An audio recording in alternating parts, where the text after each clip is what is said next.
BMH Kannur vision question അവറിൽ ഈ ആഴ്ച നമ്മളോടൊപ്പം അതിഥിയായുള്ളത് കണ്ണൂർ കോർപ്പറേഷൻ മുൻ മേയർ അഡ്വക്കേറ്റ് ടി ഒ മോഹനാണ്.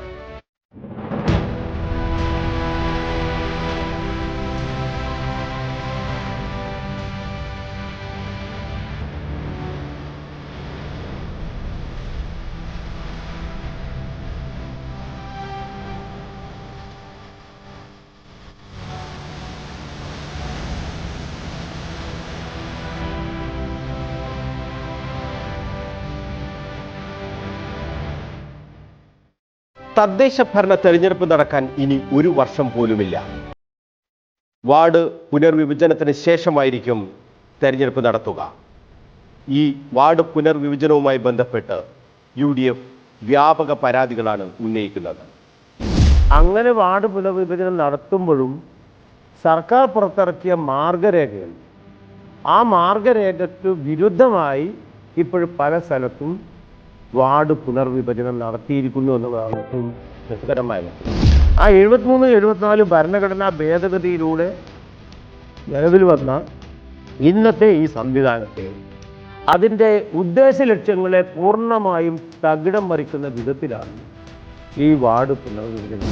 ഇങ്ങനെ ജനഹിതത്തെ അട്ടിമറിക്കാൻ വേണ്ടി കൃത്യമായി അധികാരത്തിൻ്റെ പങ്കുപയോഗിച്ച് ഉദ്യോഗസ്ഥന്മാരെ വരുതിയിൽ നിർത്തി തോന്നിയ രൂപത്തിൽ കൊണ്ടുവരിക എന്ന് പറയുന്നത് അത് പൂർണ്ണമായ അർത്ഥത്തിൽ ജനാധിപത്യത്തെ തന്നെ അട്ടിമറിക്കുന്നതിന് തുല്യമാണ് എന്നാണ് ഇത് സൂചിപ്പിക്കുന്നത്. എങ്ങനെ വാർഡുകൾ വെട്ടിമുറിച്ചാലും ഈ തദ്ദേശ ഭരണ തെരഞ്ഞെടുപ്പിൽ LDFന് ജയിക്കാൻ കഴിയില്ല എന്ന് തന്നെയാണ് അഡ്വക്കേറ്റ് ടി ഒ മോഹനൻ പറയുന്നത്.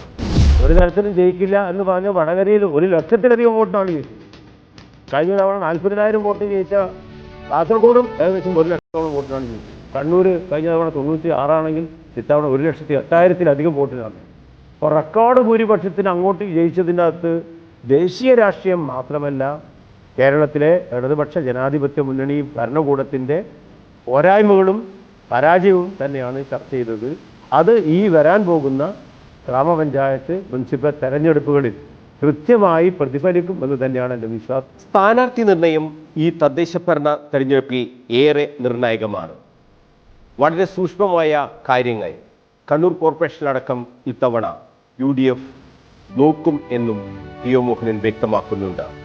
പയ്യന്നൂരിൽ ഉൾപ്പെടെ MK രാഘവൻ വിഷയം ഉൾപ്പെടെ എല്ലാ കാര്യങ്ങളും പരിഹരിച്ച് തെരഞ്ഞെടുപ്പിനെ നേരിടും എന്നാണ് കോൺഗ്രസിൻ്റെ ഏറ്റവും പ്രധാനപ്പെട്ട നേതാവ് കൂടിയായ അഡ്വക്കേറ്റ് ടി ഒ മോഹനൻ വ്യക്തമാക്കുന്നത്.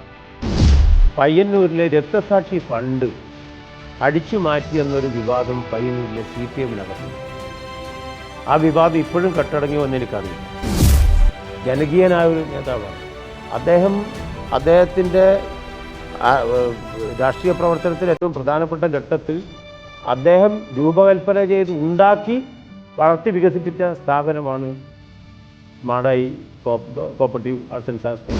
പഴയ കാലങ്ങളിൽ എങ്ങനെയാണോ ഉണ്ടായിരുന്നത് അതിനേക്കാളും വളരെ സജീവമായി സംഘടനാ പ്രവർത്തന മേഖലയിലേക്ക് അവരെ എല്ലാവരെയും തിരിച്ചു കൊണ്ടുവരാനും പ്രശ്നങ്ങൾ പരിഹരിച്ച് മുന്നോട്ട് പോകാനും അതുവഴി വരാൻ പോകുന്ന തദ്ദേശ സ്വയംഭരണ തെരഞ്ഞെടുപ്പിൽ നല്ല റിസൾട്ട് ആ പ്രദേശത്ത് ഉണ്ടാക്കാനും കഴിയും എന്ന ആത്മവിശ്വാസം ജില്ലയിലെ പാർട്ടി നേതൃത്വത്തിലുണ്ട് എന്നാണ്. വാർഡ് വിഭജനവുമായി ബന്ധപ്പെട്ട അതിസങ്കീർണമായ കാര്യങ്ങൾ വരെ അഡ്വക്കേറ്റ് ടി ഒ മോഹനൻ വിശദീകരിക്കുന്നുണ്ട്. BMH കണ്ണൂർ വിഷൻ ക്വസ്റ്റ്യൻ അവർ ഞായറാഴ്ച രാത്രി 9 മണിക്ക് കണ്ണൂർ വിഷനിൽ. മറക്കാതെ കാണുക ക്വസ്റ്റ്യൻ അവർ.